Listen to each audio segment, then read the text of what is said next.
মামা কোথায় যাচ্ছ? মামাতে এই মামা বাড়ি দেখা যাচ্ছে। এই মাইকে আওয়াজ শুনতে যাচ্ছি বেটা। চলো বেটার দিকে দেখে নি। বেটা বেটা হাই করো।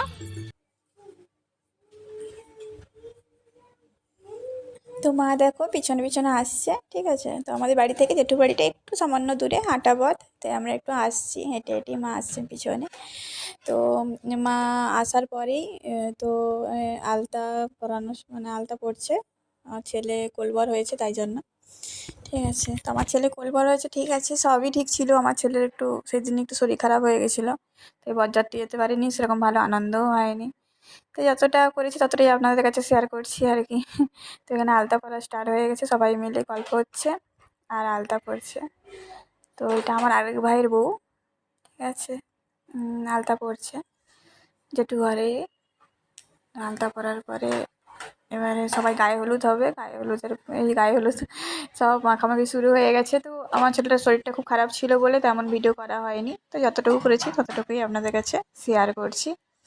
তো হলুদ মাখানো শেষ হয়ে গেল। এবারে ছোটো কাকিমা, এটা আমার ছোটো কাকিমা, তো ছোটো কাকিমা ঘর ডুবাতে যাবে, তাই জন্য রেডি হচ্ছে, ঠিক আছে।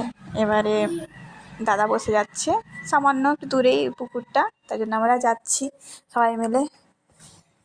দাদাকে স্নান করানো হবে হলুদ তেলের পরে। তো আমার ছেলে যে মা ডাকা শুরু হয়ে গেছে, আমি একটু পিছনেই আছি, তবু আমার ছেলে মামা ডাকছে যাতে ওর সাথে আমি হেঁটে যাই আর কি। তো মায়ের সাথে যাচ্ছিলেন, এই যে মায়ের সাথে যাচ্ছে, তবু হচ্ছে না। ঠিক আছে, আমাকেই সঙ্গে দরকার। তো ফাইনালি পৌঁছে গেলাম পুকুরে। এবার দাদাকে স্নান করানো হচ্ছে।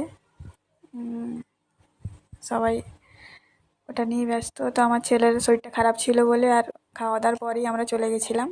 তো আমার মেয়ে ছিল আর মারা ছিল না, আমি আর বেটা ঘরেই ছিলাম।